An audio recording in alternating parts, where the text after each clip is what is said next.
mina olen läbipõlemist niimoodi enda jaoks mõtestanud, et kui inimene ei tunne neid asju, mis ta iga päev teeb, enam rõõmu nendest asjadest ja tal ei eduelamust, ehk siis dopamiini ei vallandu ja siis rühitakse oma eesmärkide poole kogu aeg. Et juhtide puhul vähemalt on see minu jaoks selline märk, et see on läbipõlemine ja see lõpeb tõenäoliselt sellega, et see jõud saab otsa, et ega lõpuks ei rühi ka enam. Nii on, Berit. No nüüd ma ka nüüd olen vaatanud igasuguseid skaalasid ja asju, et oleks ma seda enne teadnud. Aga eks mul hakkas see kõik nagu mega ägedast adrekalaksust, eks kõik toimis väga hästi. Oli nagu 1+ projekti, kõik õnnestus, ma olin mega uhke endale, kõik ainult vau, tee edasi, tee seda üritust, ma olin nagu staar selles mõttes, et see ilmselt hakkas juba siis ja võib-olla enne seda, aga et see, mis see siis tähendab, see läbipõlemine, see ei ole mitte see enam, et minu jaoks, et ma olen nüüd kodus pikali ja nutan ja naeran segamini, vaid et see ongi see, kui see täpselt see dopamiin on täiesti laes ja sa tunned, et midagi on valesti, aga samas oled nagu rõõmus ka, et see on see koht, kus oleks pidanud märkama. Ja sa Berit ütlesid ühe hästi olulise asja, mis inimesed sageli unustavad või lihtsalt ei ole teadvustanud läbipõlemise juures, et läbipõlemine saab alguse tegelikult vaimustuses. Ta saab sageli enamasti, peaaegu alati alguse selles vooseisundist, sellest, et me teeme midagi, mida me tõeliselt naudime, mida me täiega kaipime, kuhu me anname endast väga-väga palju. Et see esimene faas läbipõlemisest ongi see mesinädala entusiasm. Ja mingis mõttes see teeb lihtsaks selle nii-öelda diagnoosimise ja teisest küljest see teeb selle väga raskeks. Sest kuidas me sellel hetkel, kui me oleme täiesti nagu heleda leegiga nautimas või inimene meie kõrval on säramas, kuidas me tõmbame tagasi sellel hetkel, et ära ikka nüüd nii entusiastlik ka ole. Ja sealt see kipub alguse saama. Ja mulle endale meeldis üks mõte või kõnetas mind üks mõte, mida hiljuti ma lugesin Kristjan Maruste intervjuus. Tema ütles seda, et läbipõlemine tuleb siis, kui inimene teeb ja selle tegemisel pole tulemust. Et see sama, mida sina Kiur ütlesid, eks, et väga raske on läbipõleda siis, kui selle vooseisundiga kaasneb pidevalt ka nii-öelda see hea eduelamus, et ta kipub pigem tulema siis, kui me jõuame sinna, kus me teeme, see vaimustus hakkab muutuma vaikselt millekski muuks, tekib see stressifoon juurde ja asjad enam ei lähe, et see saavutus või see nii-öelda kättesaadava, mõõdetava, tajutava tulemuse puudus on üks asi, mis väga selgelt mängib rolli läbipõlemisel. Kuidas tundub Eela sulle see? Jaa, väga tõepärane. Ma lihtsalt tabasin ennast mõttelt, et huvitav, kas ühelt poolt ei tule enam need tulemused või me ei oska neid tulemusi enam nii hästi hinnata. Kas see meie vaimustuse tase hakkab kukkuma või ikkagi objektiivselt hinnatavad tulemused hakkavad kukkuma. Et seda oleks ka huvitav kuidagi mõõta või läbi mõelda, sest mul tuli selline kujund pähe, et on pendel, eks ole, ja inimeste emotsioonid teatavasti ka ju liiguvad. Ja kui see pendel ühelt poolt läheb hästi kõrgele, siis mis te arvate, kuhu ta teiselt poolt läheb? Täpselt sama kõrgele, eks ole. Et see hoog ja eks inimesed ole erinevad. Ja kas, kui mul ongi see vaimustuse, isiksuses on vaimustuse omadus, eks ole, siis mul tõenäoliselt on vähemalt võimalus, et see vaimustuse antipood käib sama kaugele ära. Ja Berit tahab lisada siia. Jällegi nüüd tagantjärgi targem on ju, aga et sa rääkisid, et need tulemusi ei tule. Aga tõesti, need esimesed ilmingud olidki see, et sa panid tähtaja endale, aga tähtaeg ületas 1 päeva, 2 päeva. Siis läks juba nii, tavaline asi. Jah, et siis nad hakkasid et sa hakkasid sinna järgmisest etappi ilmselt nagu lähenema, et deadline'id, unepuudus hakkab tekkima, mälu hakkab vähenema ja ehk siis seda vaimustust enam sa ei saa nendest projektidest, et see on jällegi siuke, see ei ole nädalate küsimus, võib ka aastaid võtta, aga et need on need jah, et tulemused tulevad küll, need on see laineharjal, aga siis see hakkabki, see füüsis hakkab läbi saama, siis ongi tähtajad, deadline'id, siis on endale tõstatatud mingi latt on ja siis hakkad selle pärast juba muretsema ja siis sealt hakkab kõik langima. Ma lisakski siia, et Reet ütles väga õige märksõna, et enda lisatud latt, et tihti need läbipõlemised ikkagi kummitavad inimesi, kes on ise suure saavutusvajadusega ja panevad ise endale selliseid ootusi ja seetõttu nad ei saa seda tööelamust, sest et tegelikult me kogeks kõik edu, kui me oma ootused hoiaks reaalsed. kui me need tõstame väga ebareaalseks, siis kipume iseennast alt vedama.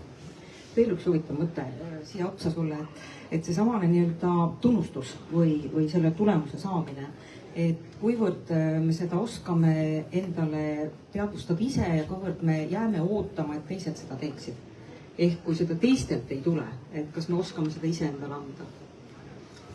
Ja meie Georgiev töötame palju tippjuhtidega ja tippjuhi elu ongi üksildane, et seal sulle ei anna keegi tunnustust, et seal üks peamisi õppimiskohti on õppida ennast ise tunnustama, aga Berit, sa tahtsid lisada? No inimese tunnustusvajadus on üks Maslowi püramiidis, tunnustusvajadust, me vajame kõik tunnustust, kes rohkem, kes vähem, kes tahab seda sõnadega, kes tahavad füüsiliselt, kuidas iganes, et see on igaühel, et kuidagi öeldakse jah, et ohja ennast ise ja jälgi oma emotsioone ise on ju, aga et ma nagu ei peaks seda, et see on nagu tunnustus, eriti suure tunnustusvajadusega inimese nagu nii-öelda see saavutusvajadus, et ma jah, loomulikult mul on suured eesmärgid ja mul on sihid ees, aga aga ma olen seda tähele pannud ka oma töökohtades või ka kolleegides, et neid ka suuri saavutusvajadustega inimesi siis nii-öelda neid ka kasutatakse selles mõttes nagu natukene ära, nad nad suudavad rohkem teha mingil hetkel, nad ei märgata õigel hetkel, kui nad tegelikult juba töötavad üle. Et ühelt poolt ütleme, et hoolitsege endast ise, jälgige emotsioone ja et see on ikkagi töökeskkond, aga samas kasutate neid töökeskkonnas neid inimesi ära. Ja see ei ole kindlasti seotud ainult saavutusvajadusega, üks teema ka, mis väga selgelt on seotud läbipõlemisega, missioonitunne ja erinevad uuringud räägivad erinevaid numbreid, aga selge on see, et kõrge missiooniga tegevusaladel seda läbipõlemist on ka rohkem. Et mulle sattus ette üks 2010 aasta uuring Shanafeldilt, mis ütles, et kui ühiskonnas üldiselt on läbipõlemist 28%, siis meedikute hulgas see protsent on 38 kuni 40. Ehk siis näiteks meedikute hulgas läbipõlemist juba pandeemiaeelsel ajal oli kõvasti rohkem. Ja viimane uuring, mis ma nägin 2020 oli see, et meedikute hulgas 30% on igal ajahetkel läbi põlenud. Ehk siis igal hetkel, kui sa satud arsti juurde, siis iga kolmas arst või õde seal kõrval on läbi põlenud. Ei ole saavutuse töö juures, vaid see on nagu mingi teine missioonitunde asi. Aga kuidas ikkagi siis märgata neid ohumärke iseenda või kolleegi elukaaslase või miks mitte ka oma lapse juures, et see oht on olemas ja tulemas? Me kõik tahame tegelikult vähemalt töökeskkonnas, aga ma arvan, et miks mitte ka perekeskkonnas näha enda ümber selliseid entusiastlikuid, rõõmsaid, säravasilmseid inimesi ja tööandjad kipuvad neid ka eelistama töölevõtul. Ehk siis jälgima seda isiksuse energia taset ja see pole mingi saladus, et personalijuhtide jaoks kõige lihtsam viis motiveerida inimesi on võtta tööle vähemalt üks väga motiveeritud inimene, sest ta motiveerib vähemalt 10 inimest enda ümber. Ja kui sa ütlesid, et jah, neid natukene ära kasutatakse, siis ära kasutamiseks ma seda ei nimetaks, küll aga seda, et meeskonnatunnet otsides ja sellist nii-öelda küünarnuki tunnet tahtes me ka ise töökeskkonnas, me otsime need inimesed üles ja liitume nendega. Ma nõustun ka sellega, et pigem see lihtsalt läheb nii, et kui on selline väga särav inimene, siis see tõmbab ligi teisi inimesi. Et keegi töönud, kindlasti on neid, kes teadlikult kasutavad ära, aga eks see ikkagi on siuke loomulik, et kellegi on energiat üle, siis seda ikka tahetakse kasutada. Aga kuidas ikkagi nüüd seda ära tunda või märgata, et kui sinul endal või sinu lähedasel kolleegil on see oht minna sellest entusiasmist, sellest vaimustusest nüüd edasi juba, mille järgi me saame aru, et oleks vaja sekkuda? Mis on need asjad, mille järgi seda ära? Ma võin ise öelda, et kui ma olingi selles laineharjal ja oli kõigi nii, et väga äge on kõik, et mis asja nagu, siis mul tuli üks juht minu juurde küll. Ma ei hakka nimest nimetama, aga kui ta on siin, siis ma arvan, et tuleb mind ära.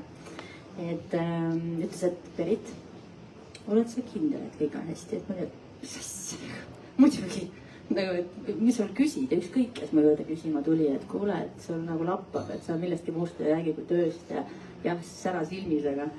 Et ega nende inimeste juurde minna on natuke keeruline ka ja öelda, et kuule, et mine vaata see tööl psühholoog, et mine äkki sinna. Ta ütleb sulle, okei, et mine puhka ise jalga. Et jälgida võib-olla võib ka mainida HR-i samuti, sest et tööandjatel on tihtipeale on ikkagi need anonüümsed nõustajad ja võimalikud ja programmid on olemas, et märka töökaaslast. aga niimoodi otse peale lennata ma ei soovitaks. Pigem küsida, olla lähedal, rääkida, julgustada rääkima. See on kõik, kõlab kaunis juustuselt, aga sealt kõik hakkab. Ikkagi ettevõtte kultuuri kujundamine on ka ikkagi see, aga see on nüüd pikk jutt, aga et oleks üldse avatus töökeskkonnas ja loomulikult suhtes ja kodus ja edasi. Mulle väga meeldis see mõte, mis sa ütlesid, et hea oleks seda ära tunda siis, kui veel on see selline sära silmis. Sest et tihti, kui see sära on kadunud, siis võib olla hilja selle inimese jaoks. Aga kuidas seda ära tunda, eks jah, võib-olla coach'ina või juhtimistreenerina need teemad ikkagi tulevad välja ja seal on ikkagi täitsa võimalik küsida, et kas midagi muud ka elus on kui ainult töö. Sest et see tihti selline, ei saa öelda, et ainult töö nüüd läbi põletab inimesi, on ka muud tegevused. Aga eks see selline tasakaalu otsimine, et kui inimene ikkagi, kui paistab välja, et tal ei ole elus tasakaalu, et ikkagi väga ühel poole kaldu, eks siis oht on, et see kuskil põletab selles valdkonnas. Jah, siin võib-olla võiks vähemalt mainida, et me siis tuleme võib-olla selle juurde, et väikeste laste emad põlevad vist üksinda kodus olles läbi, eks ole. Et see on selline nii-öelda väsimus pereelust, täpselt nii, nagu me siin räägime väsimusest tööelust. Aga püsides veel jah, selle tööelu lainel, siis kas see nüüd on personaliinimene või on see otsene juht, eks ole, või on see tõepoolest ka tippjuht, kes sellist juhtimiskultuuri kannab ja teisi selle juurde toob, on see, et kollektiivis peaks ikkagi inimesi tundma, oma lähedasi töökaaslasi tundma. Ja kui te neid inimesi tunnete, kui nad teid huvitavad, kui te neid jälgite ja nendega suhtlete, ma isegi ei mõtle nii-öelda töölt väljas, vaid tööl ka mitte ainult konkreetseid koostöö kokkupunkte või eesmärke, eks ole, silmas pidades, siis ma arvan, te tunnete ise ka ära, kui midagi on inimese juures teisiti. Ma ei oska seda teisiti nüüd kirjeldada, aga minu jaoks aastate jooksul on selline äratundmisvõime tekkinud ja minu jaoks selline läbipõlemise lähedale või piirile jõudev inimene, ta hakkab tinisema. Ma ütleksin, et ta hakkab tinisema nagu keelpilli hääl. Et muidu need nii-öelda pillid laulavad, teevad erinevaid hääli, peavad pause, teevad piano, teevad staccato, teevad forte, siis läbipõleva inimese juures on pin. Ta on nagu kogu aeg selline mingisugune tempo sees, mis ei võimalda tal nagu süviti minna mitte ühegi tooniga enam. Ma sellega täitsa resoneerun, et mul on omal sarnane kogemus ja ma pidasin ennast imelikuks, et ma märkan inimesi niimoodi tinisemas. Ja ta tundub mulle loomulikult, sest me räägime tegelikult pingest ja pinge on iseenesest üks väga positiivne nähtus, et küsimus lihtsalt, kui palju me seda pinget suudame taluda, kui palju keegi suudab seda taluda. Ilma pingeta ei oleks ka ju seda vaimustust ja rõõmu ja tulemusi. Ja nüüd on küsimus just, et kui see pinge läheb nii teravaks, et tekib see tinim, tekib see blend, millest Eela räägid, siis on oht olemas. Ja ise organisatsiooni tasandil mulle tundub, et võib-olla esimene asi on just see kultuur, mida te juba mainisite. Viimastel aastatel palju räägitakse psühholoogilisest turvalisusest. Ja see on kindlasti esimene hügieenifaktor, mis iga organisatsioon teha saab. Teha neid tegevusi, soosida neid käitumisi juhtimises ja koostöökultuuris, mis suurendavad psühholoogilist turvalisust, sest siis on võimalik väljendada. Teine asi on teadvustamine, et läbipõlemine on selline olemas, et on risk, ta on oht, sellel on oma märgid ja siis on see märkamise pool, eks ole, sealt saavad tulla mingid konkreetsed tegevused. Põrid, sa tahtsid lisada kultuuri? Tahtsin seda jah, see märkamisest, pluss see töökultuur, et olles ise olnud mitmes ettevõttes, suuremas ettevõttes tööl, olles olnud ka konsultatsioone tööandja brändi vaates ja et nüüd on tulnud see, et vaimne tervis on number 1, on ju. Et nüüd peab see olema, et juht ütleb, et täidame selle lüngad ära ja vähemalt oleme toetajad. Aga et me arvame küll, et me loome nagu tööl kultuuri või luuakse mingi kultuuri ja pannakse igast plakateid ja postereid aga kui nagu juht nagu päris sellest nagu ise nagu ei adu või ta ise ei jälgi neid, et kui emaili ei kirjuta ikkagi peale keda tööpäeva ja või isegi kui sa ei eelda vastust, et sa ei ole ikkagi Teamsis ka online, ei küsi ja kohvinurgas, kui söömine on, siis sa ei sõida ka sisse, ühesõnaga, et juht peab samamoodi olema nende reeglite järgi tegev, nagu on ette kirjutatud ka või soovitakse töötajatelt, sest me arvame küll, et et iga inimene seisab iseenda eest, aga me ikkagi vaatame juhte ja juhid on meie eeskujud, et sa ei taha ju nendest muidugi kehvem olla, mida iganes, et juhtidest hakkab see kõik. Ja personalitöötajatest, alles tuli ju ka uuringu vastused, et personalitöötajad on ise praegu väga läbi põlenud. Oota, sul on kärbest. Et personalitöötajad on tõesti väga raskes seisus ka ise praegu, et hoida töötajaid, hoida juhte, kõik aetakse juhtide selga, et juhid peavad olema sellised ja teised ja kolmandad, seda oleme kõik. Aga ma arvan jah, et see on teema, millega peaks tegema, kui sa võtad selle ettevõttesse sisse, siis tegele sellega päriselt, tegele sellega läbi kogu pidevalt, järjepidevalt ja mitte lihtsalt linnakusse saamise pärast. Nõustun. Nõustud muidugi. Juht peab kindlasti ette näitama seda, et kui juht ennast põletab, siis ei ole mõtet eeldada, et töötajad ei tee sama järgi.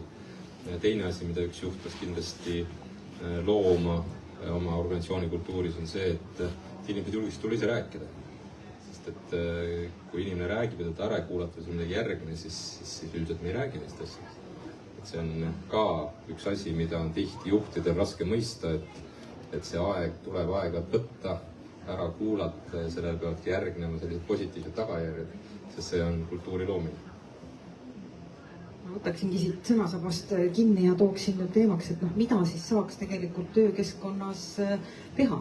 Kui inimene tunnetab, et olgu see siis tõesti see füüsiline väsimus ehk siis töökoormus, tööülesannete hulk või siis vaimne väsimus, mentaalne rutiin, korduvad tööülesanded, siis mida ta läheb juhile korda. Ta ütleb, et töö käib üle jõu või tööd on liiga palju või töö on liiga detailne. Ja mis siis juht saaks või võiks teha, eks ole. Töö tuleb ju ära teha, oleme harjunud ütlema.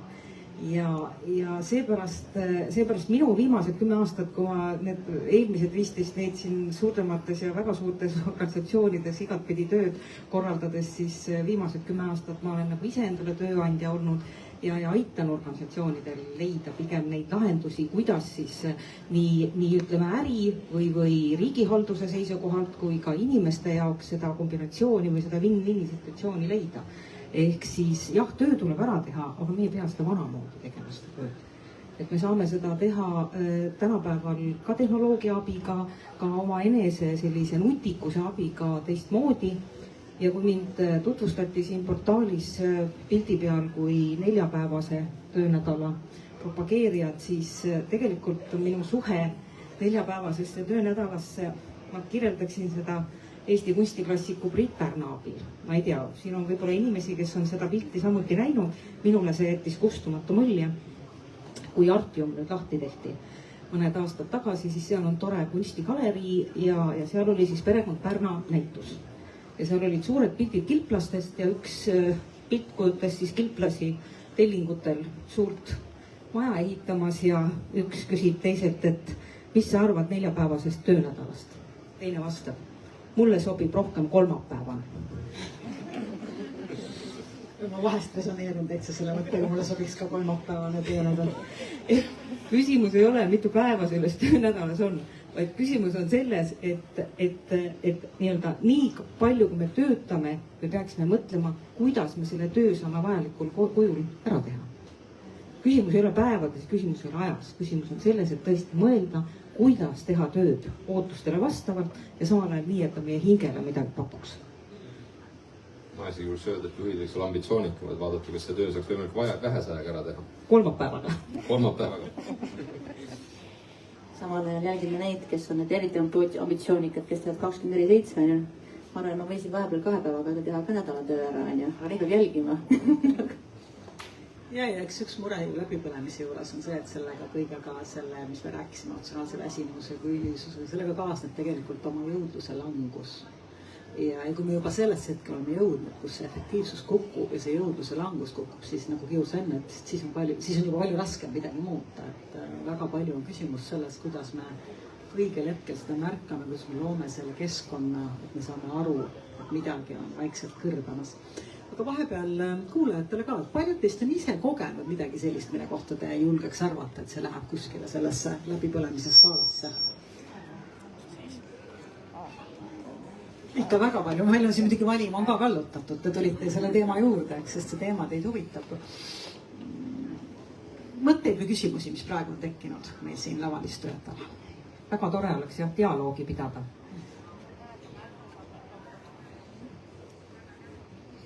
Võib-olla vahepeal toon teadushuvilistel ka, et miks see jõudlus meil langeb, et selleks, et toimetada edukalt, vajab me aju adrenaliini, mida nimetatakse epinefriin.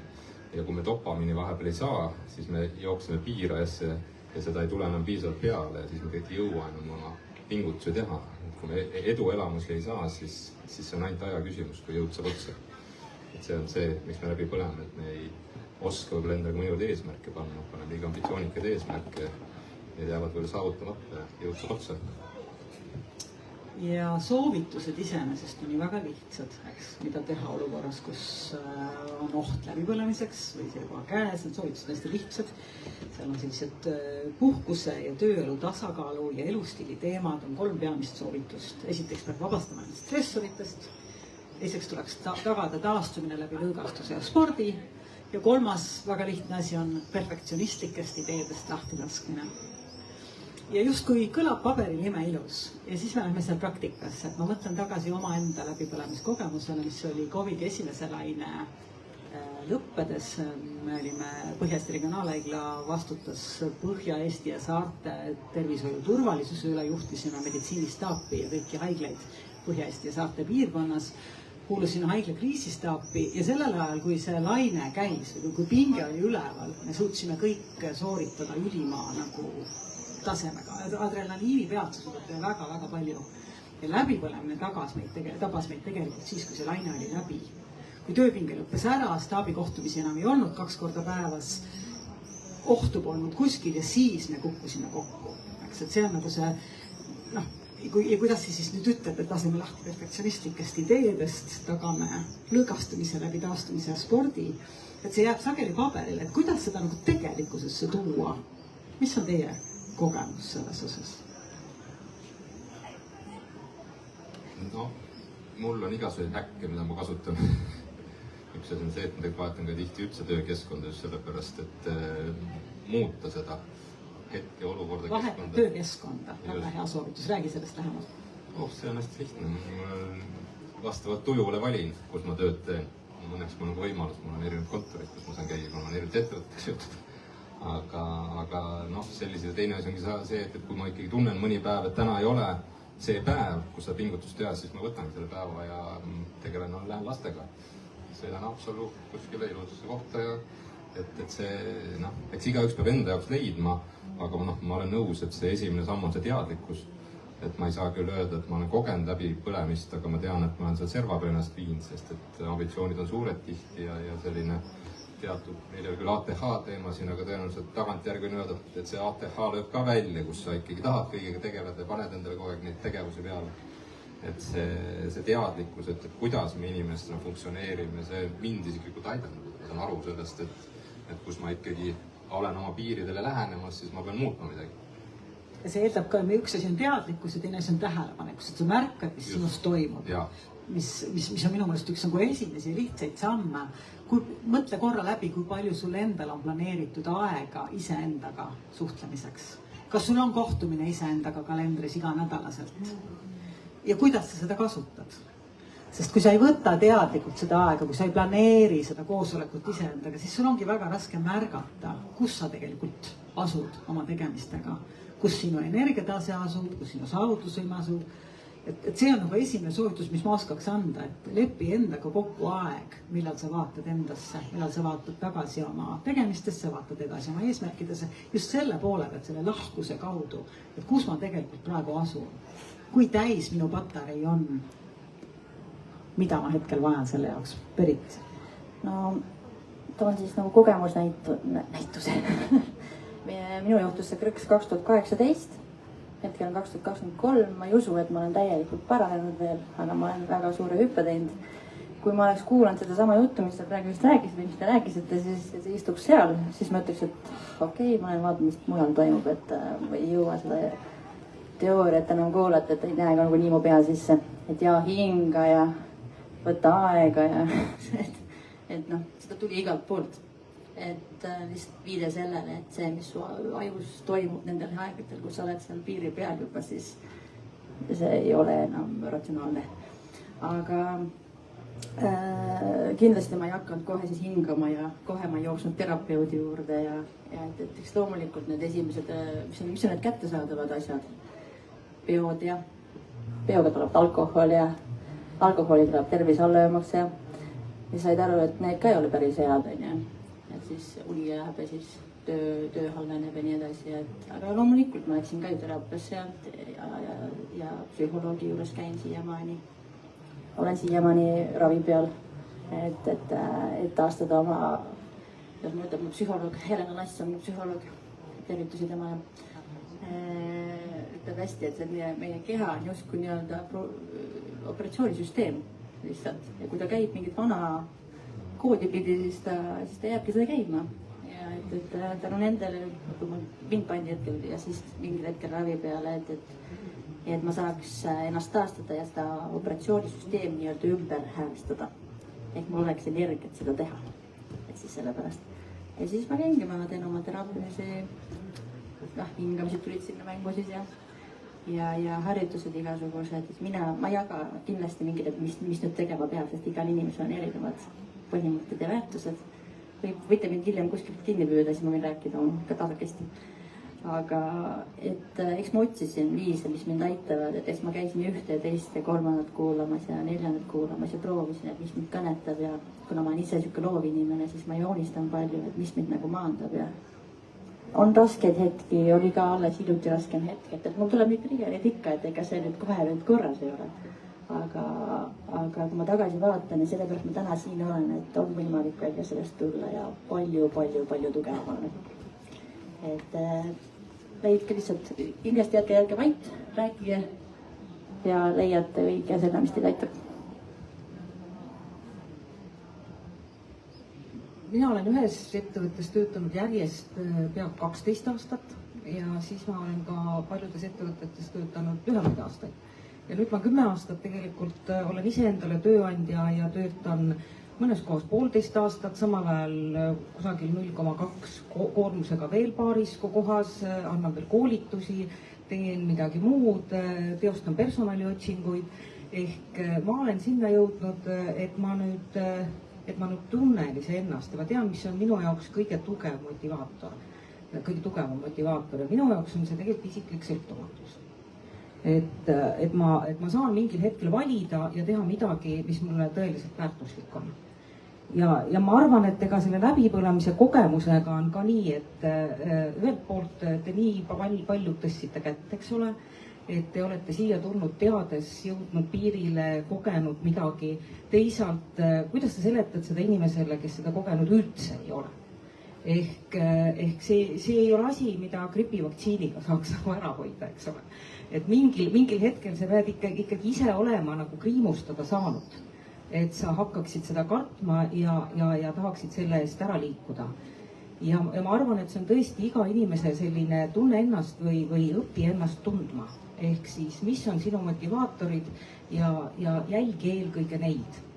Hoidu nendest asjadest, mis sul tõepoolest panevad need mingisugused kellatihad kinni peas. Et nad ei anna sulle enam midagi ja nad pigem nagu suruvad sind vastu maad. Ja mida saab nagu tööandja teha, ta saab pakkuda inimestele töövaheldust, sest ma olen ka see inimene, kellel ei tasu rääkida, et puhka või tõmba stepsel välja. Mina puhkan siis, kui ma teen teist tööd. Seda tööd, mille ma ise valin ja mis mulle meeldib. See on minu jaoks kõige parem puhkus. Ja tööandja võib ka, ta võib varieerida töid, ta võib tegelikult töövaheldust teha, ta võib rotatsiooni teha. Ta saab tõmmata nii-öelda organisatsiooni ajutiselt inimesi, kes oskavad nii-öelda mingit asja teha tähtajaliselt kiiresti, selle kallal ei pea pusima inimene nii-öelda tundmata, teadmata, stressi tundes ja ennast nagu kurnates. Et töid on tänapäeval võimalik ümber laduda nagu kaardipakki. Heal, kes mängib pasjanssi, see kujutab ette, mida ma räägin, eks ole. Et nii nagu kaardipakis, nii on igas organisatsioonis teatud hulk töid ja teatud hulk inimesi ja neid kombinatsioone on lõputult. ja selleks peab olema tahet. Selleks peab olema tahet ja selleks peab olema sellist nagu mõtteavarust öelda teatud sellistest tampidest lahti. Näiteks, et kõik inimesed peavad töötama täiskoormusega ja et kõik inimesed peavad töötama kellast kellani. Ja et kõik inimesed peavad, ma ei tea, kasutama mingisuguseid ühesuguseid töövahendeid või nii-öelda tegema seal mingisuguseid teatud täpseid protseduure. Ma arvan, et see on see, mis väga palju surub inimesi nii-öelda raamidesse ja mis väsitab, mis kurnab ära. Need ootused tundub mulle nagu võiks kuuluda eelmisse sajandisse, aga ilmselt on sellist täitsa temaatiline perit, sa hakkasid ütlema. Ma ise mõtlesin seda, et kui ma siin tuttavatele jagasin, et ma tulen siia rääkima ja mulle varem, aitäh, et mind kutsusite, siis öeldi mulle ikka, et nagu loll oled või see on nagu nõrk oled või räägid oma nõrkusest, mitte veel teatud palju. Ühesõnaga öeldi, et see on ikka nõrkusest rääkimine, äkki mõjutab tööturul olemist hiljem ja nii edasi ja seda suhtumist on palju, et sellest vaimsest tervisest rääkides liiga avatult, siis ma ei tea, äkki mõjub tööle. Stigma on tugev. Eriti veel tööl. Mõtle, sa oled juhtival kohal, siis lähed ütlema, kuule, mul öö läbi maga mõtte, süda jumala klopsis, mul on töö tegemata, ma ei tea, kuna ma ära teen nagu. Sa ei ütle never seda endale juhile. Isegi kui see on nii avatud kultuur kui midahes. Et ma ei tea, kuidas seda saavutada, et me lõpuks tuleksime sellest välja, sest praegu on eriti aeg, kus inimesed need kardavad oma töökaotuse pärast või finantside pärast on ju. Et see on see see natukene see vale, mingi legendid liiguvad meil siin ikkagi seal turul ringi, et mina olen hea meelega, et ma räägin, kui ma saan kedagi aidata, siis mul on hea meel. Ma kohe võtaksin ühe stambi maha. Ärge mingil juhul siduge oma finantse ühe töökohaga. Võtke see võrdlusmärk oma elust kohe maha. Sellepärast, et see aeg on tegelikult möödas, kus tööandjad said mõelda, et kus need inimesed pääsevad, et küll nad tööle tulevad, kõik nad on tööd ja raha vaja. Anna palun siin juhendid. Ja ausalt öeldes, töö, eriti see vanamoodi töö ei ole enam ammu inimeste esmavajadus. Kui on küsimus finantsis, siis on võimalik teenida tänapäeval väga paljude erinevate vahenditega. Kui on tegemist töös, siis nii-öelda seda saab ka valida. Ja õige on leida enda jaoks just see kombinatsioon. Hästi nõus, selline portfelli karjäär või portfelli tööelu on. Mina nimetan seda muuseas kärgtööks. Ma pean Eestis ennast selle sõna leiutajaks, aga kärgperendus tegelikult leiutati ammu enne muidugi. Aga mulle meeldib rääkida kärgtööst või õigemini inimese vaatenurgast. Igal inimesel on oma töökärg või tööde kärg. Ja kas seal on teil koduõlu tegemine või teil on seal YouTuberiks olemine või teil on seal lapsehoidjaks käimine või koerajalutajaks või te teete mingisuguseid kujundustöid või te tõlgite või te võite tegelikult tegeleda väga paljude asjadega. Üks kärg on väiksem, teine suurem, aga ärge ainult ühe kannuga piirduge. Tehke neid kanne sinna juurde. Jällegi kuulajad, paljudel teist on selline kärg, töö. Ikka on. Kui järgi mõtled, siis tõenäoliselt leiad enda elus rohkem neid asju, eks ole. Ja see ju seondub minu jaoks ka sellega, mis Georg sina ütlesid, et sul on mitmeid firmas, sa võid kontoreid valida. Et need väärtusi on erinevaid. Ja mina olen kärgtöötaja tõesti, mulle ta väga sobib. Aga ma julgen öelda, et see kindlasti kõigile ka ei ole. Et eks te peate ikka ennast tundma, et see on selline ühest küljest minu loominguline pool, et ma vajan seda vaheldust. Ma ei suuda olla kogu aeg ühes rollis. Aga ma tuleks tagasi selle Grete mõtte juurde, et jah, meil on tõesti sellised eelarvamused ja veel kord siin ma oleks jälle juhtidele nagu südamele, et see on ikkagi nende luua see kultuur. Mina juhin alati, ütlen, julgustan inimesi kõigest rääkima, sest vastasel juhul ma ei saa teha õigeid juhtimisotsuseid. Kui ma ei tea infot ja kui inimene arvab, et ta ei julge mulle rääkida, siis tegelikult ongi otsused valed. Selles mõttes ei tohiks olla sellist kultuuri. Ja siinkohal ma tõesti soovitan Amy Edmondsoni ja seda psühholoogilise turvalisuse teemat, kõik tema teed kõneb, tema raamatut, et see aitab päris hästi organisatsioonidele astuda õigeid samme, kuidas seda turvalisust nii suurendada, et see kultuur muutub avatumaks, lubavamaks, toetavamaks. Ma tahtsin korraks selle kärgtöö soovituse juurde tagasi tulla. Sorry, mina ei aega kärgtööd pidama. Jah, ma teen, mul on mingid oma ettevõtlused ja kus ma natukene teen, aga ma väga kriitilise pilguga vaatan, kellele kui palju ma energiat panen. Eriti veel sellise kogemuse, kus mul on. Et jah, ma teen mingid loovtööd, ma joonistan, müün pilte, aga liigu see tekib stressi, ma tõmbama maha. et mul on võimalik isegi, kui ma proovin siis seda kärgtööd teha, sorry, et ma olen hästi irooniline, siis mul on igal hetkel võimalik seda maha tõmmata ja ma tean, et on inimesi siin publikus veel, et meil on loovaid loovust on meil sees palju, aga kui füüsis on ikkagi väsinud ja saanud matsaka ära, et siis sinu vaim ja füüsis ei jaksa lihtsalt. Absoluutselt. Ma ei propageeri siin, et tehke absoluutselt kogu aeg ainult rohkem tööd ja töötage suuremaks ja võtke veel teisi töid juurde. Ei, ma tegelikult räägin sellest, et kärjed või need kannud seal kärjes on kuusnurksed, nagu te teate, ja kuusnurkne haakuvus on füüsiliselt üks kõige tugevamaid nii-öelda liit siis nii-öelda selliseid skeeme üldse, et neid kanne tasub ja peaks juurde võtma siis, kui järgmine toetab teisi. Ehk mitte see, et sa kogu aeg annad sinna edasi energiat juurde, vaid see, et sa teistest kärgedest saad energiat tagasi. See on see ka, mida mina mõtlen sellega, et mina puhkan siis, kui ma teen teist tööd. Ja mina siin kuulen ka, mulle tundub, et teil on mõlemil õigus, sest ma kuulen sinu jutus ennetust ja sinu jutus nagu lahendusi siis, kui sa oled juba jamasse sattunud. Et hea viis igasuguses tervise teemas on ikkagi püüda ennetada auku kukkumist. Ravimine on alati raskem ja kallim ja võimatule lähemal kui ennetamine ja ärahoidmine. See fookus inimestena iseenda tasandil, enda lähedasi vaadates, oma kolleege vaadates, oma lapsi vaadates võiks olla fookus sellel, mida me saame teha selleks, et mitte kukkuda auku. Tundub mulle. Ja seal on see kärjendus üks asi ja see, mis tuletab mulle meelde meie kutsuja siia, ehk siis Lastevanemate Liidu. Ja siin kuulates selle töökärje mõttes hakkasime mõtlema seda, et lapsevanemana sageli meie töökärjes üks kann on ikkagi ka kõik need tegemised, mis on seotud pereeluga, logistikaga. Ja mõnikord on mitu peret ja on kärgpere ja on kärjes ka veel nii-öelda perekärg sees. Siit minu küsimus teile, et kuidas, lihtne on mõelda niimoodi, et kui mul on mitu rolli, siis mul on rohkem stressi ja ongi raske. Ma põlen läbi kodus ja põlen läbi tööl ja seal on paha ja seal on paha. Minu küsimus teile on pigem see, et kuidas nendest eri rollidest on teil endal õnnestunud ehitada neid heas mõttes kärgi. See, mida sina ütlesid, et sa puhkad ühte tööd tehes teist, mina tunnen, et mina puhkan oma kodustest väljakutsetest tööd tehes, oma töistest väljakutsetest, oma koduseid väljakutseid andes, et juba see annab mulle päris palju kärge. Mul on ka tööalaselt mitu kannu, eks ole. Mis teie kogemus on? Kuidas see vanema roll, töötaja roll, loovisiku roll, ettevõtja roll, kuidas need omavahel toetavad ja aitavad seda elu mõtestamist anda? No, minu üks nipp ongi, et ma üritan kõik asjad läbi mõtestada, et need on omavahel seotud.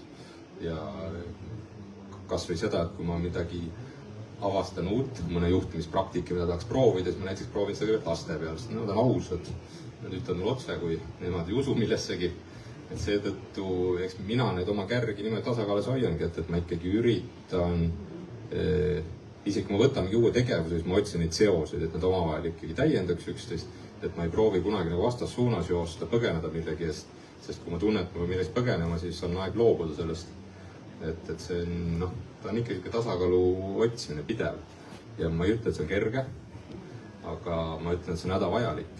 Sest et kui me selle käest ära laseme, siis me läheme siin rattasse, kus me üks hetk ei oska välja tulla. Mina olen sellises õnnelikus staatuses, kus ma nii-öelda vaatan oma 2 täiskasvanud poega ja ei ole veel vanaema, nii et suur osa sellist füüsilist energiat, mis tegelikult läheb eelkõige laste kasvamisfaasi ja sellesse aega, kui nad on väikesed, seda ma saan ainult nagu mineviku vaates rääkida. Ja võib-olla siis ka kogu selle kogemuste pagasi pealt, mis ma personalijuhina olen oma kollektiivides inimestelt kuulnud ja need perele suunatud tegevused, mis on tööandjana tehtud. Et ma arvan eelkõige üks on vist ühine, on tööelus ja pereelus ja see on see, et mõlemal pool tuleb teha asju, mida me võib-olla ise ei valiks. Aga seal peab kindlasti olema asju, mida me ise valime.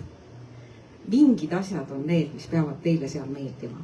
Ja pereelus ja laste juures peab ka olema midagi, kus teie sõna maksab ja kus te olete asjad seadnud nii, et need tõesti annavad teile tagasi selle nii-öelda tunde, et te olete rahul, teil on mõnus. selles situatsioonis, selles nii-öelda kontekstis, tegevustega, mis iganes, lastega koos, perega koos, te olete selle valinud, te olete selle korraldanud, see on tegelikult teie pidu. Ja tööl peab ka midagi sellist olema. Ja ma arvan, et kui nagu mõlemal pool on regulaarselt sellist asja, siis me lihtsalt teeme ära ka need, mida me ise ei oleks valinud. Ma räägin siis läbipõlemisest lapsevanemana.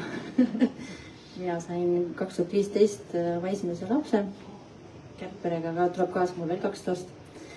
Ja siis, eks see, kõik eest teavad, naised teavad, mis sünnitamine tähendab.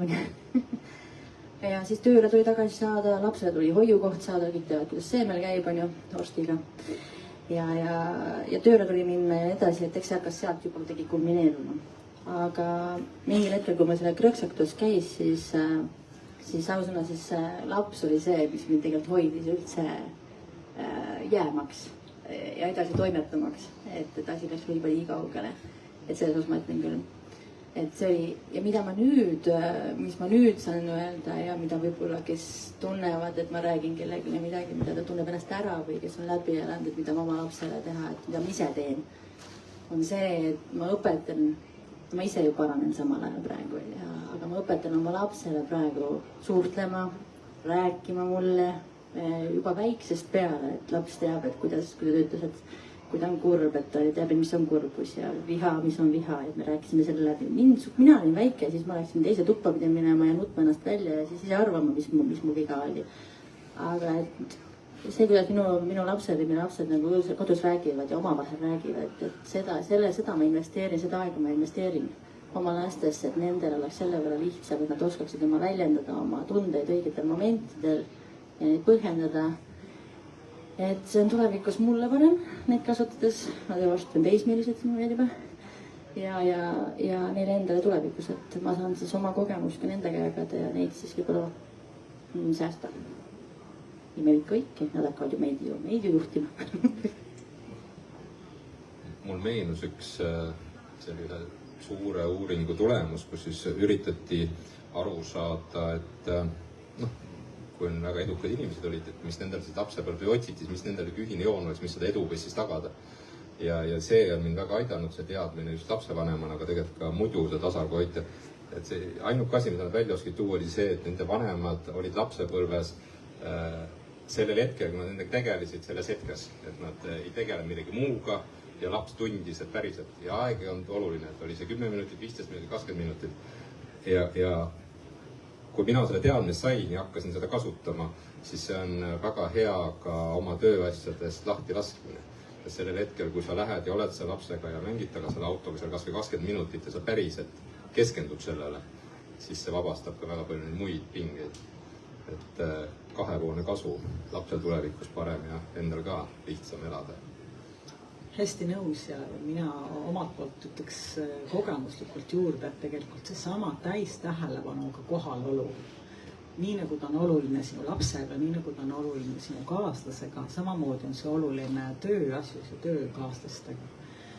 Et meil kõigil on nagu piiratud aeg ja piiratud ressurss ja piiratud tähelepanu ressurss. Püüda seda ühes ajahetkes jagada mitme asja vahele on kõige kindlam katastroofiline, et selline täistähelepanuga hetkesse tulek annab tegelikult sulle aega tohutult palju juurde. Et ta annab nii lapsele selle kogemuse, et on väärtustatud ja selle tuleviku õnnetunde ja edu võtme, mida sa Georg mainisid, kui ta annab tegelikult ka töö juures selle tulemuslikkuse, ta annab selle märkamisvõimaluse ja tekitab teises inimeses minu meelest peale hea tunde. Ja üks selline mõte või enda nii-öelda kogemus mul tuli veel meelde, et kui minu lapsed olid väikesed, siis me peaasjalikult pildistasime.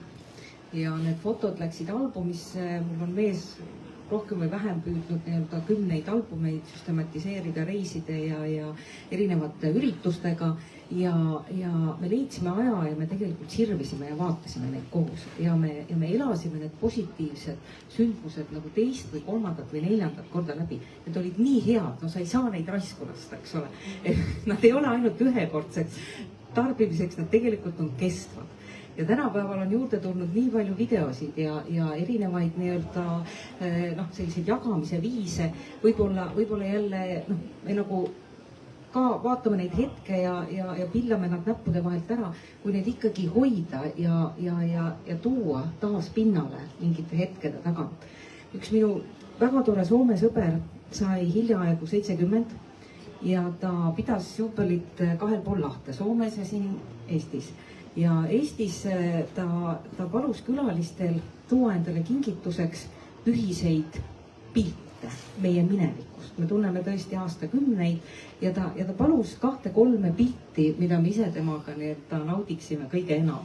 Ja ma pean ütlema, esiteks juba see protsess nende piltide otsimise ja valiku pealt ja siis nende piltide, meie näiteks printisime enda omad välja ja panime raami aga teistel olid jälle mingisugused teistsugused vormistamisvõtted ja siis koos nende tuttavate inimestega nende piltide vaatamine, mida sealt kõike välja tuli, see oli uskumatu ja see on see, mis tohutult nagu toidab uuesti seda, nagu ma ei tea, kuidas sa seda nimetad, mis kese see on, mis selline positiivne pada seal on, mis meil siis sellisel juhul vaikselt uuesti kõik selle hea uuesti pinnale toob. Ja see on ju kasutatav nii tööelus kui koduses elus ja üks tõenduspõhiseid kasutust leidnud häid nippe on just nimelt see väikeste eduelamuste märkamine, väikeste rõõmude teadlik otsimine igas päevas, igas tunnis ja nende tähistamine või elu tähistamine läbi nende väikeste rõõmude. Aga me oleme teid jätnud kuidagi niimoodi vaikusesse, et kuidas meil läheb? Kuidas on teie mõtted, kuidas on teie küsimused? Mina küll tahaks, et keegi midagi küsiks. Me võime jäädagi siia rääkima, sest meil on kõigil elukogemust ja läbipõlemiskogemust ja klientide läbipõlemiskogemust ja organisatsiooni muutmiskogemust. Aga võib-olla on sul rohkem abi meiega istumisest, kui sa oma mõtte vahele ütled või mõne küsimuse tõstad lauale.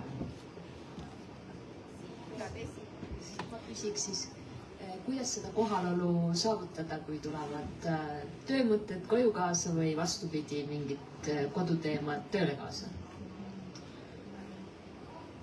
Kas annate mulle esimese võimaluse või laseme... Ma mõistan seda, et Kiur on meil neuroteaduste... Mõtestaja. Alusta sina. Eks on ju levinud neid kohaloleku praktikaid on erinevaid, aga eks ta on tegelikult treening, et seda tuleb treenida, et me ei ole selles väga head ja me aina halvemaks selleks muutma, kuna me oleme pidevas infoväljas. Et see teadus on seda väga lihtne, et meil iga 2 sekundi tuleb uus mõte ja neid paneb meil päevas umbes 50 000 läbi peast. Tihti nad korduvad, ehk siis tegelikult selleks, et olla hetkes, tuleb aru saada, et tegemist on mõtetega, see ei ole reaalsus ja see hetk on siin. Ehk siis keskendume väikestele asjadele ja kas või analüüs on see sama asi, lastega mängides päriseltki mängida taga ja mõelda ja proovida aru saada, mida ta fantaseerib, et tunda huvi selle hetke vastu ise siiralt. Sest et see, et meil need mõtted tulevad, see on paratamatus, nad tulevad, see on kus aju töötab. Et seda eeldada, et seda ei tule, seda on naine. Minu jaoks, mida ma ise kasutan, üks lihtne meenutus on see, et enamus meist elab suurem osa ajast siin pea sees, kaelast üleval. Et kui ma viin oma tähelepanu kaelast allapoole, kui ma viin oma tähelepanu kehasse, sellele, kuidas ma hingan, sellele, kuidas ma tunnen ennast, mis tunne on mu jalad aldades, mis tunne on mu seljas, siis ma juba korraks peatan selle mõttevoo ja vahest polegi muud vaja. Ja teine, mis minu jaoks töötab, on rituaalid. Et kui ma sõidan garaažist välja, ma jätan ühe elu selja taha või kui ma panen arvutikaane kinni, siis ma jätan teise elu selja taha või need on nagu sellised asjad, mida ma enda jaoks mõtestan tähelepanuga ja teen enda jaoks sellest nagu mikrorituaali. Jällegi korraks, et kes on nagu kuulab skeptitsismiga, et meil on hea rääkida, sest me oleme nagu teadme mingeid asju, mina olen kogenud. Aga et mina olin ka kunagi selline, et ma mõtlesin, et mina olen Lõuna-Eestis, Setu verd ka natukene, hull ka, et ilmselt ma olengi hull, et ju siis mul ongi, mu pea töötab sellisena ja nii edasi, et ega mul enam kuskilt väljapääsu ei ole, onju. Aga ma jõudsin sinna, täpselt sinna, ma tahan jõuda sinu soovituseni, et me peame ennast treenima. Me peame oma aju ja süsteemi treenima.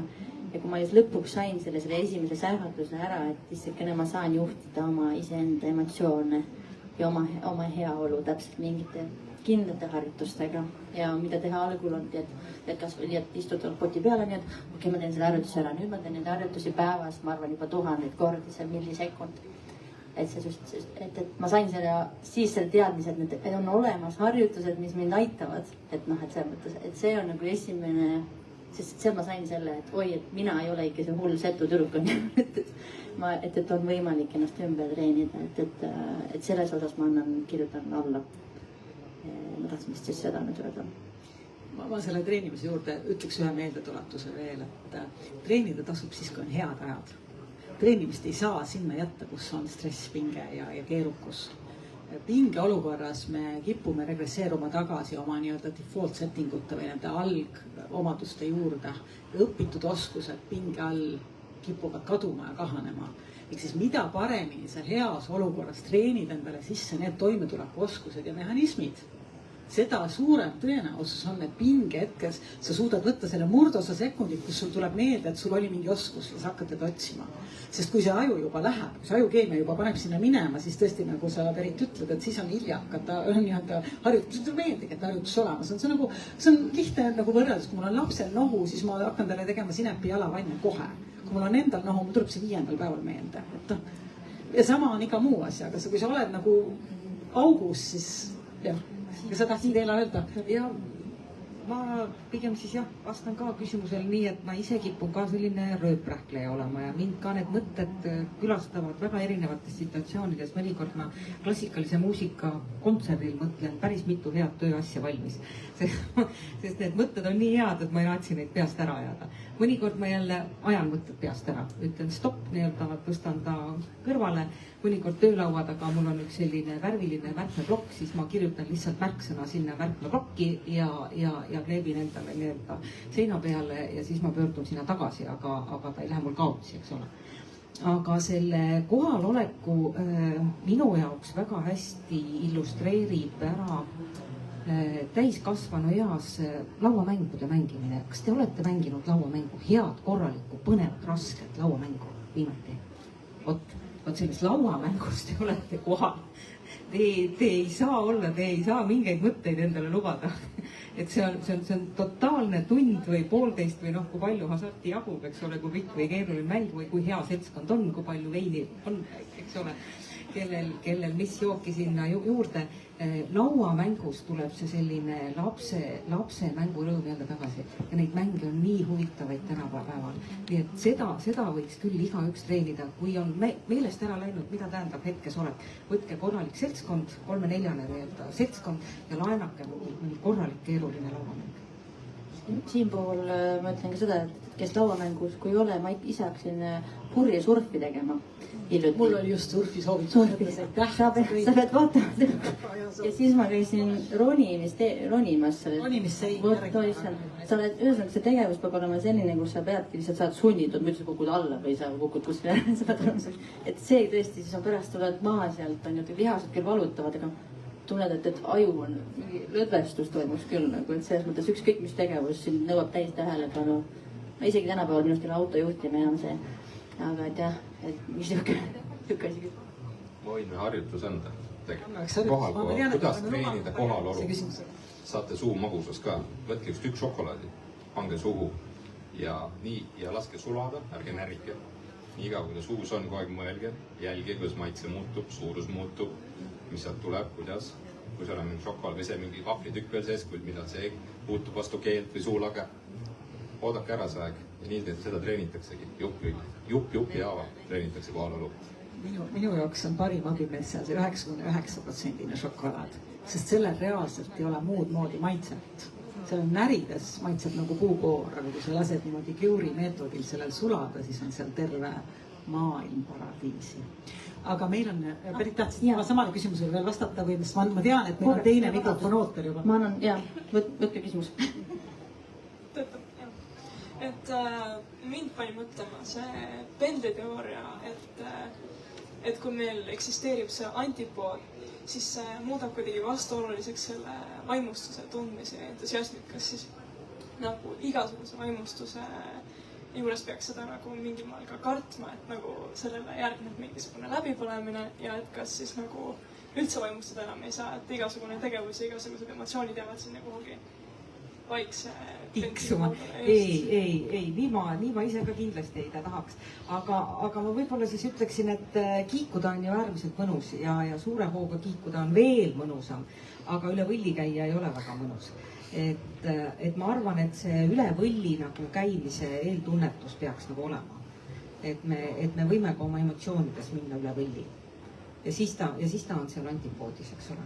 Aga nii kaua, kuni me kiigume teadlikult ennast tundes, hooga, vaimustudes, ma arvan, kõik on korras.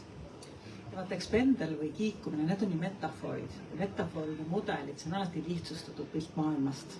Minule endale meeldib mõelda, et sa saad ka seda pendli keset nihutada või seda vaadata hoopis skaalana, et sa nihutad ennast skaalas üldse. Ja sa nihutad ennast nagu positiivsemasse kohta ja katsud selle mingi osa sellest tumedusest nagu üldse sellest nagu skaalast välja jätta, et sa opereeridki teise skaalaga näiteks. Et need on mudelid mängida ja võib-olla sulle toimib mingi teine metafoor paremini. Ma võib-olla seda, et ma ikka vaimustun, siiamaani vaimustun, ma olen praegu ka teist kõigist vaimustuses. Aga pigem võib-olla seda, et kuidas seda jälgida, et pigem, et kuidas see muutub, kui kõik ruttus see muutub. Et nagu käitumise puhul ka, toon ühe tooteka näite, et kas mees petab või ei peta, et kui see käitub järsku muutub, siis peab telefoni muutuma. Aga et kogu aeg peab muretsema. See oli väga loll näide, see on minu liik. Aga mis minu näide oli see, et ma olin meeletult eufoorias, nagu et vau, ma nüüd võin kas või raketti taevas lasta ja siis järgmine, et elu on kõik meil läbi ja niimoodi. Ehk siis see jõnks on lihtsalt nii, sa tunned selle ära ja seda näeb su sõbrannaga. Et siis peab seda eufooriat nagu jälgima. Ma mõtlen ka siis selle pendli metafooride juurde korraks. Et nagu ma enne ka ütlesin, mind aitab mõtestamine ja ütlen ausalt ettevõtjana, ma arvan, et ma ikka suht stabiilselt käin ühes servas, teises servas. Aga ma olen õppinud ka seda teises servas olemist, et väga nautima, sellepärast ma tean, et ma lähen sinna teise otsa nüüd. Ehk siis see on jah, et see on õppimiskoht alati, see näitab seda, et tegelikult ei saanud otsa, ei lennanud üle võlli, et see annab julgust veel rohkem riskida järgmine kord, et see on kõik see, kuidas me vaatame. See on vaatenurga küsimus, ma võiks öelda. Et me saame, ja see on see, mida me saab valida.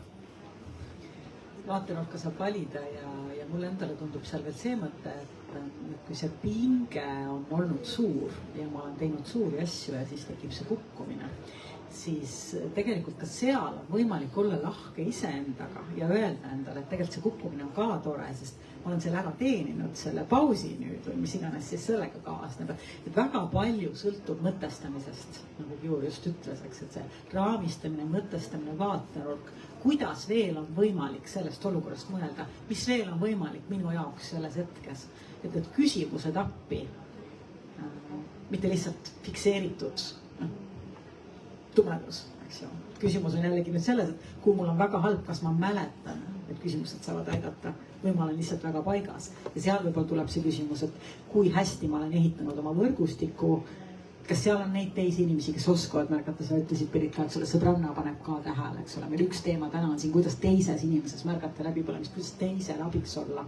Et me õnneks elame seotud maailmas, kus me ei pea ennast isoleerima teistest.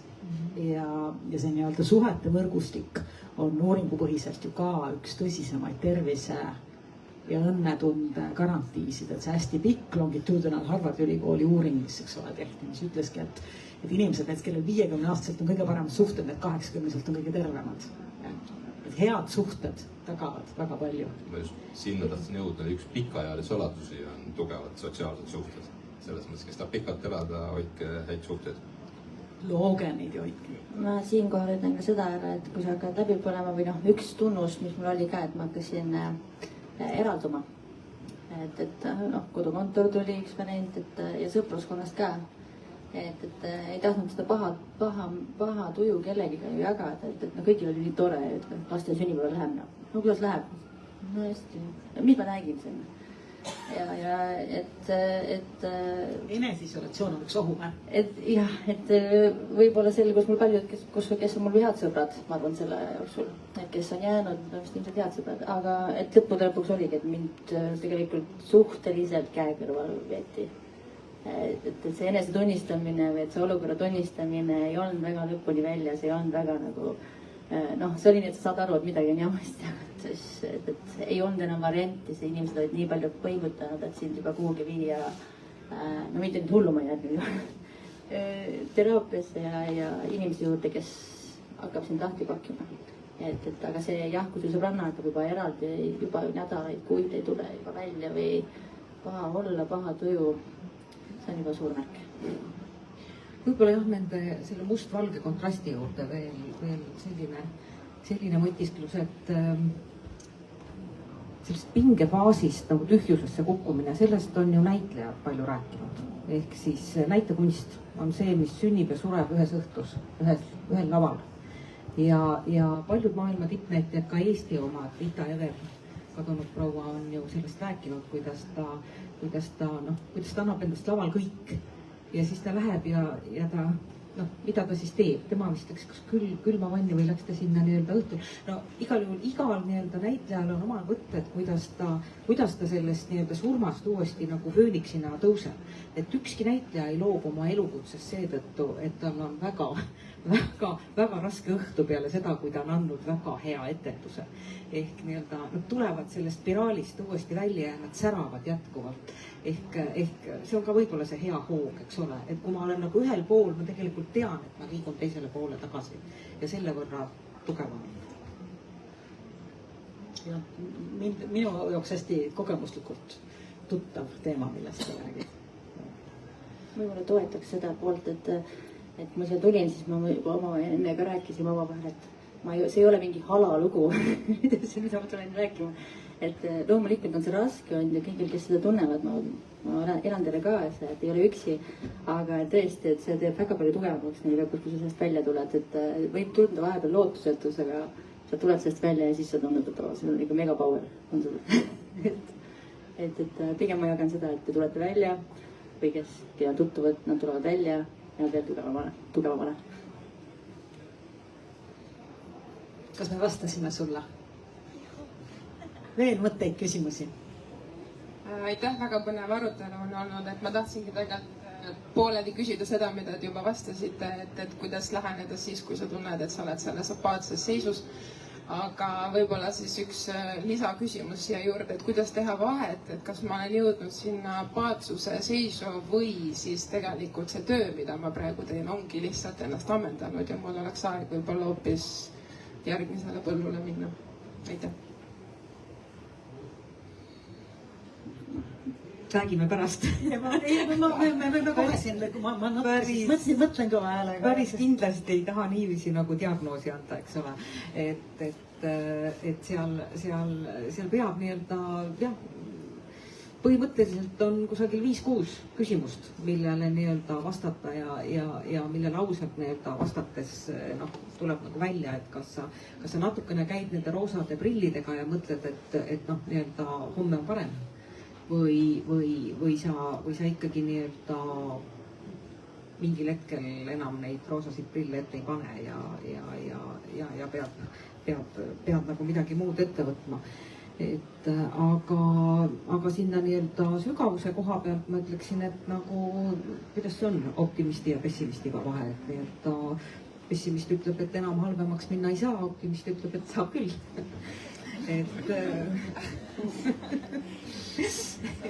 Eks võib-olla aitab teinekord selline vaade ka. Mina vahetasin tööd ükskord. Ja oligi kõik oli väga äge. See on nagu tänapäeval nagu ajuteadlased räägivad, et YouTube'i on lastel nii äge vaadata, sest nii kui kogu aeg tuleb seda uut infot. Ja uus asi tuleb peale ja siis mingi uue töökohaga, aga siis tulid need mingid asjad nagu tagasi kuidagi nagu kummitama. Et tegelikult ikkagi sa võid vahetada tööd, et see võib põhjus olla, aga võib-olla ikkagi mõelda korraks, mis need algandmed, mis need algandmed on, et kas seest on midagi või on tõesti, võib-olla tõesti aitab edasiarendamine kõik, aga see, eks me tahame otsida põhjuseid ja otsida süüdlasi ka, seda muidugi ka ise ka, aga võib-olla jah, nendele algandmetele juurde pääseda, et mis sealt hakkab, millest hakkab. Üks ju põhitõde on see, et ega me iseenda eest ära ei liigu, et ise me lähme endaga kaasa.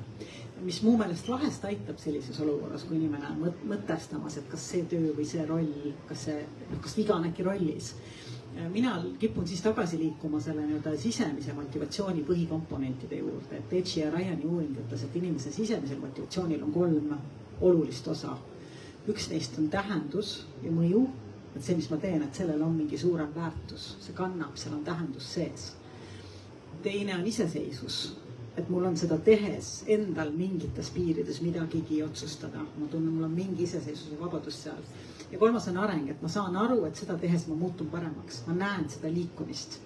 Ja nüüd, kui sa neid 3 nagu asja oma rollis vaatad, siis sa tegelikult hakkad nagu aru saama, et kas seal on neid. Kas see tähendus täna kõnetab mind? Kas on minu jaoks täna see minu jaoks piisavalt iseseisvust? Ja kas ma näen seal arenguvõimalust? Kas ma saan aru, et ma veel kasvan? No, lihtsalt see on nagu see, mis mul niimoodi varrupast tuleb. See ei ole ka ainult töökeskkonnast tingimalt, et võib-olla on hoopis muud teemad ka, et võib-olla iseenda mingi mõtestamine, tekivad küsimused sellistel hetkedel, et mis ma siin elus teen, kellele ma teen, kellele ma olen, kas ma olen vajalik, kas ma olen nii edasi.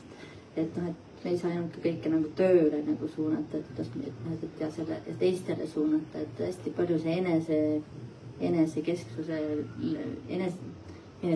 puutub. Enese leidmine. Fookus enese sisse. Jah, et me tihtipeale ikka kipume otsima süüdlasi lähedaste seast või tööandjate seast. Oi, need ülemused. Et enese sisse on põnev vaadata ja sealt need avastused ja need võidud on päris suured. See on üks selline keeruline sõna, identifitseerimine, et erinevas eluetapis me kipume ennast identifitseerima või endale tähendust looma endale, siis mitte enda jaoks, vaid endale enda tähendust looma siis erinevate kategooriate ja asjade kaudu. Ja tööeas me kaldume seda tegema töö kaudu või saavutuste või loomingu kaudu ja samasse perioodi täpselt langeb ka see aktiivne lapsevanema aeg, et miks nad siis natukene konkureerivad, loodetavasti mitte päris konfliktis on ja see identifitseerimise teema, sellest meil on kõige raskem lahti öelda. See on ka see, miks võib-olla, sa mainisid, eks ole, et kardetakse töökohta kaotada. Mis sest töökohast ikka karta, eks ole, et pigem tegelikult me kardame, et kes ma siis olen. See on see küsimus, mida me siis endale nagu ei ehita, aga mis on tegelikult seal taga ja tegelikult on see järgmine küsimus on see, et aga kelleks ma siis saan või mis see nagu järgmine teema on. Ja siin mul on küll sellise pikaajalise organisatsiooni palgal olnud personalijuhina teile selline väga ketserlik nõuanne, et ärge ennast kunagi ühegi organisatsiooniga küll identifitseerige. Ehk inimene on persoon, aga organisatsioon ei ole persoon, organisatsioon ei ole isik. Organisatsioon teist ei hooli. Tegelikult need inimesed, kes seal on, hoolivad kollektiiv, aga ka need inimesed võivad vahetuda. Ehk ärge kunagi tehke panust ühele organisatsioonile, sest organisatsioon ei saa teile samade tunnetega vastata. Lisan siis veel ühe mõtte, et kui ikkagi on jõudnud juba sinna apaatia juurde, et siis ma arvan, et võib-olla ei olegi enam nii oluline, et kas see siin töös ja kindlasti keskkonnamõju on üks suuremaid, mis üldse meil on, mis mõjutab, aga igal juhul tuleb siis analüüsida, et mis siis see muster on, mis mind sellest keskkonnast tõi mind siia apaatia olukorda, et see eneseanalüüs või endast vaatmine igal juhul ära teha.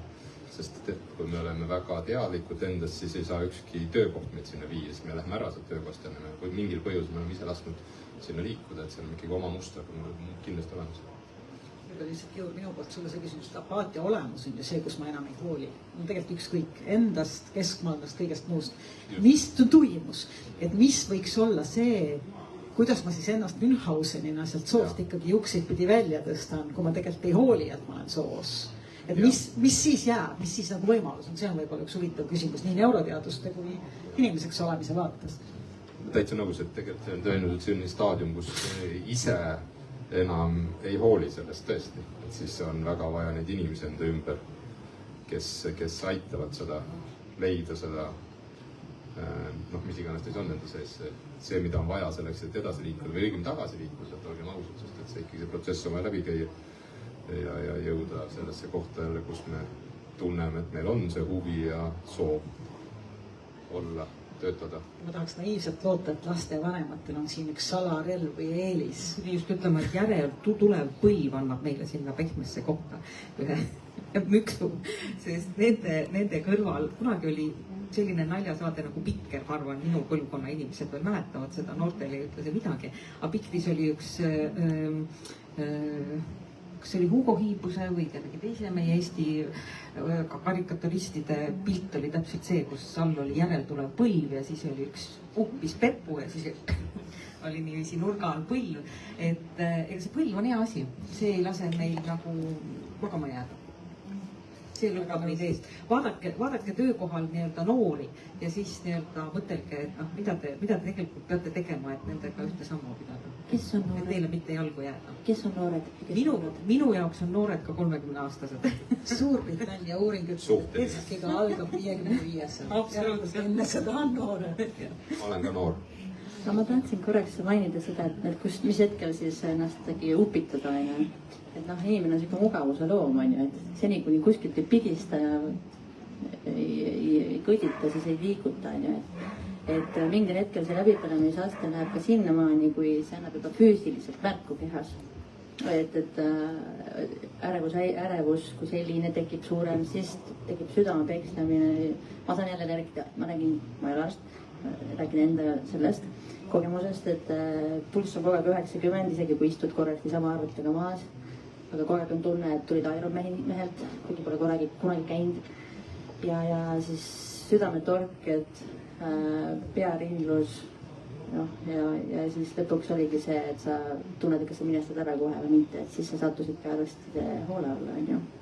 Et siis sa said nagu märguannet, et kuule, et nüüd sa oled midagi tegema. Aga ma arvan, et ma oleks edasi pannud ilmselt, kui neid asju poleks tekkinud. Kas kripeldab veel mõni küsimus, mõte, kommentaar? Ma ostan jäätise kõik, kes järgmise küsimuse küsib. Sellele inimesele.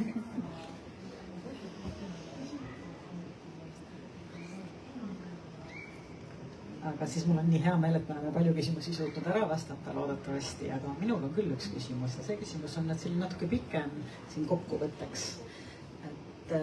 Mida sa ise enda jaoks sellest vestlusest praegu kuulsid? Mida sa enda jaoks leidsid, mis sul meelde tuli? Mis jäi ütlemata? Mida kuulsid teise jutust?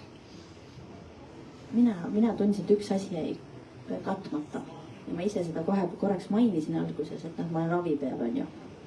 Et need ravimid ja need asjad, et hästi suhteliselt kergekäeliselt kirjutatakse neid välja.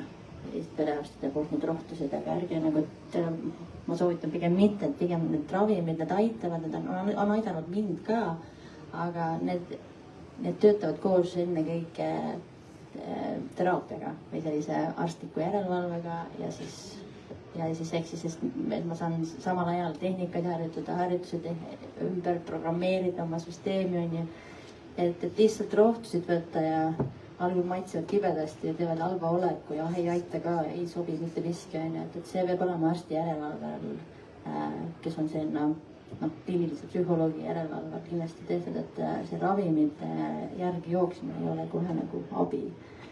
Aga ehk siis see ravimite asja ma tahtsin korraks ära katta. Aga üks asi, mis ma täna lihtsalt veel kord ütlen, et kui siia sõitsin ka ja eile ka seda tänase vestluse peale mõeldes, siis ma ise mõtlesin, et ma ütlen vandesõna nüüd, kurat, jube tubli olen ikka tegelikult. Et saab välja küll sellest tunda mitmed 2018 ma olin päris lootusetus seisus enda olemuselt küll. Ja ma arvasin, et ma ei tule kuskilt sealt välja, et tore, kui laps saab toetatud ja hoitud, aga kuradi ma tubli. Nii et ja oli aitäh, et kutsusite, nii et ma sain selle veel kinnitust, kui tubli mul on. Ma kinnitan, sa tõesti oled väga tubli. Võib-olla me kõik kinnitame, võib-olla lihtsalt selle ravimite poole nii palju, et eks psühhiaatrid ütlevad ka, et ravimid, antidepressantidest rääkides siis, eks ole, et nende peamine eesmärk on inimest toetada nii kaua, kui see teraapia ehk siis mõtlemise mõju, need kognitiivkäitumislikud tööriistad mõjuma hakkavad. Kindlasti ei tasu neid ka karta, et see on väga levinud kõigis ühiskondades, et seda arstiabi vaja on, sest kui ajukeemia on paigast ära, siis me teda ikkagi niimoodi lihtsalt mõtlemisega iseenesest paika ei pane, meil on vaja mingi foon kõigepealt luua, et see mõtlemine saaks hakata vaikselt tööle, on minu kogemus. Jaa, kui me nüüd ravimite läksime, jagan ühte uuringu tulemust teile, siis depressiooni näitajad, mis küll nüüd ei ole läbipõlemine, aga ütleme, et tõenäoliselt see toime nende ravimitel sarnane, et 3 gruppi jagati, ühed siis võtsid ravimit, ühed tegi sporti ja kombineerisid, üks vist ei võtta midagi. Ja kui esimese kuuga läks seal ikka ühed võtsid ravimit, tegi sporti mõlemad, et kui esimese kuuga läksid kõigil näitajad ilusti alla, suhteliselt võrdselt, siis 4. kuu pealt oli niimoodi, et need, kes ainult sporti tegid, nendel olid endiselt all ja teistel oli hakanud tõusma. Nii et tehke sporti ja võimalusel koos pere ja lastega.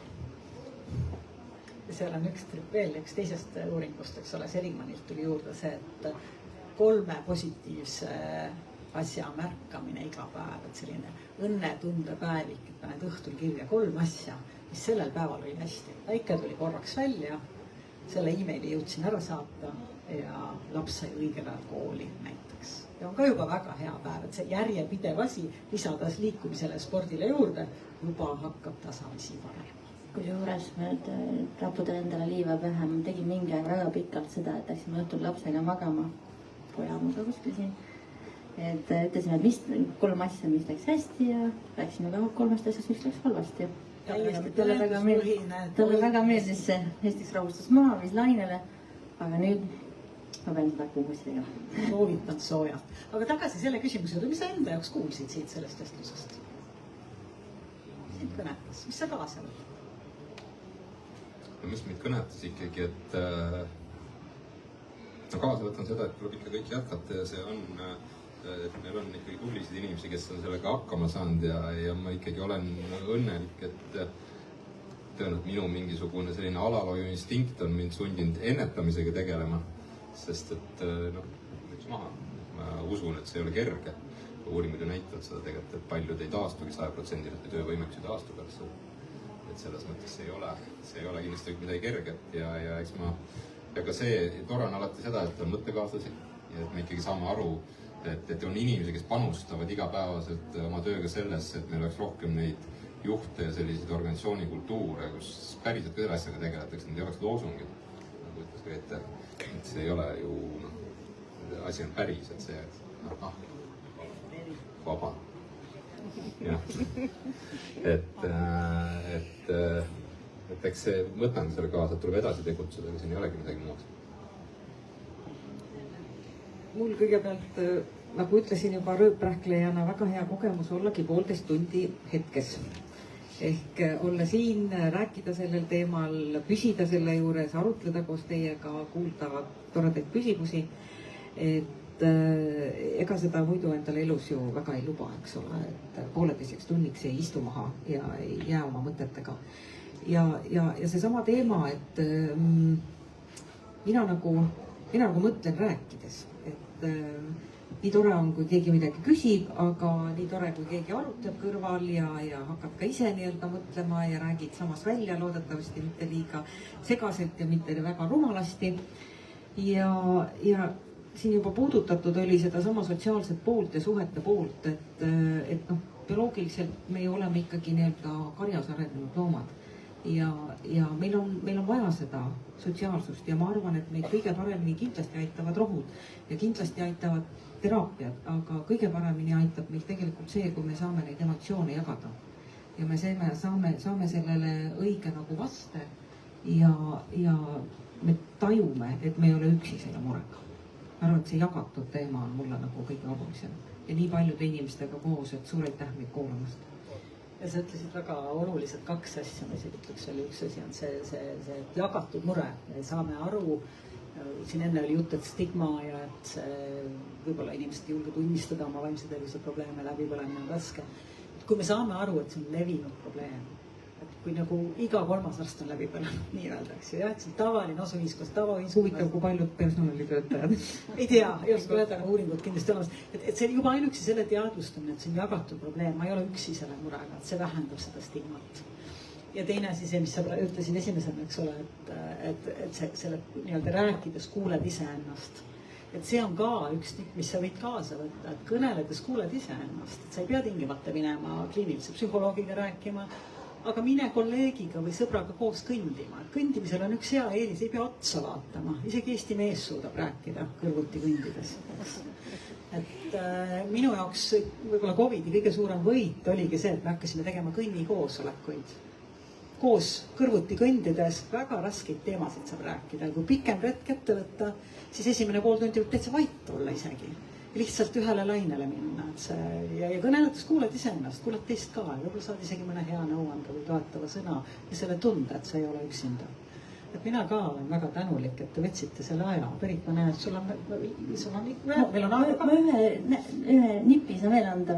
Mina ka, ma ei ole selline suur puudekallistaja, aga looduses ma meeldib käia ja ma vahepeal sunnin ennast ja mul teisipäevane kohtumine mul selle minu arstiga, siis ta ütles ka, et käin ikkagi looduses, et inimene on loodusest tulnud ja see vaikus aitab tegelikult. See vahepeal on korraks, et me oleme selle müraga harjunud ja justkui laseme minna selles müras, et mugav, mõnus, on harjunud ju.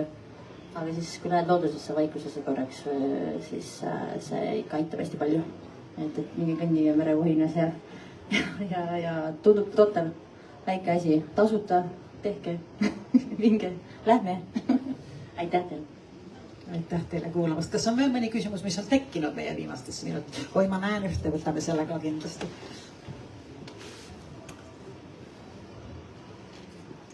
Tere!